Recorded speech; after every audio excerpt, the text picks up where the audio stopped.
साल था 1981। उत्तर प्रदेश का बेमही गांव। यहाँ पर एक साथ 22 ठाकुरों को एक कतार में खड़ा करके गोलियों से भून दिया जाता है। रात में अंजाम दिया गया ये हत्याकांड अगले दिन मीडिया की सुर्खियों में छा जाता है। उत्तर प्रदेश के उस वक्त के सीएम वीपी सिंह को इस हत्याकांड के कारण इस्तीफा तक देना पड़ता है। इस हत्याकांड के बाद हर जगह सिर्फ और सिर्फ एक ही नाम गूंजता है, डाकू फूलन देवी का। खुद प्रधानमंत्री इंदिरा गांधी को इस मामले में दखल देना पड़ता है। पूरा सरकारी तंत्र उसके पीछे पड़ जाता है, लेकिन वो किसी के हाथ नहीं आती। ये कहानी है बेंडिक्ट क्वीन यानी कि डाकू रानी के नाम से मशहूर फूलन देवी की। 10 अगस्त को साल 1963 में उत्तर प्रदेश के एक छोटे से गांव घोड़ा कपूरवा में फूलन देवी का जन्म हुआ था। फूलन का परिवार बहुत गरीब था। कभी कभी तो हालात ऐसे होते थे कि खाने के लिए रोटी तक नहीं मिलती थी।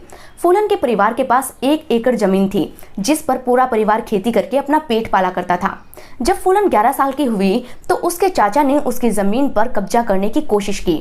फूलन को बहुत गुस्सा आया। उसने विद्रोह कर दिया। उसने जमीन पर धरना दे दिया और इतना ही नहीं, अपने चाचा के बेटे का सर उसने ईंट के वार से फोड़ दिया। फूलन की इस हरकत की सजा उसके घर वालों ने उसकी शादी करवा कर दी गई। उस वक्त फूलन की शादी उससे 20 साल बड़े एक शख्स से करवा दी गई। उस शख्स ने फूलन को पति का प्यार देने की बजाय उस पर जुल्म ढाने शुरू कर दिए। फूलन इससे परेशान आ गई और अपने गांव वापस चली आई, लेकिन मायके में भी वो ज्यादा दिन ना रह सकी। मायके वालों ने ही उसे ससुराल भेज दिया। अब फूलन ना मायके की रही और ना ही ससुराल की। फूलन को ससुराल आना ही पड़ा। ससुराल आकर वो डाकुओं के संपर्क में आती है। धीरे धीरे डाकुओं से प्रभावित होकर डाकू गैंग ज्वाइन कर लेती है। डाकुओं में भी गैंगबाजी होती है, ये तो आपने भी सुना होगा। और हुआ यूं कि फूलन के डाकू गैंग की एक दूसरे डाकू गैंग से ठन गई। एक दिन फूलन को दूसरे डाकू गैंग ने अगवा कर लिया और उसका 3 हफ्ते तक बलात्कार किया गया। फूलन जैसे तैसे उन डाकुओं के चंगुल से छुटकर भागी, लेकिन उसके दिल में बदले की आग भभक रही थी। साल 1981 में जब फूलन बेमही गांव वापस आई तो उसने अपने गुनहगार 2 लोगों को पहचान लिया।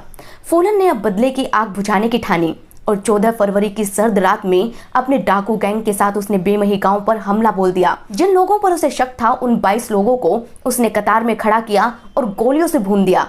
इस हत्याकांड को ही बेमही हत्याकांड का नाम दिया गया। इसके बाद फूलन को पुलिस खोजने लगी। बहुत जोर लगाने पर भी पुलिस उसे पकड़ ना सकी। आखिरकार मध्य प्रदेश के उस वक्त के सीएम अर्जुन सिंह ने फूलन को सरेंडर करवाने की सोची। एक आईपीएस अधिकारी और उनकी पत्नी ने फूलन को मनाया और आखिरकार इस हत्याकांड के कई साल बाद जाकर फूलन ने सरेंडर किया। फूलन ने यह शर्त रखी थी कि उसे यूपी पुलिस को ना सौंपा जाए और एमपी सरकार ने ये बात मान ली। फूलन पर हत्या, डकैती और किडनैपिंग जैसे 48 चार्जेस लगे और उसे 11 साल तक जेल में रहना पड़ा।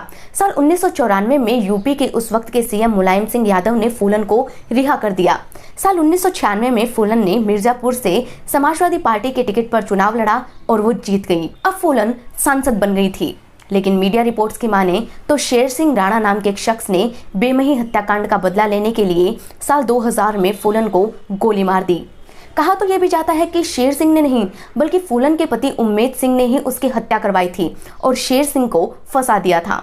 गोली लगने से बेंडिक्ट क्वीन फूलन देवी के जीवन का अंत हो गया। फूलन देवी की पूरी कहानी संघर्षों भरी रही। जिंदगी की परिस्थितियों ने उसे डकैत और कातिल बना दिया, लेकिन जब उसने जिंदगी की नई शुरुआत की तो उसकी हत्या कर दी गई।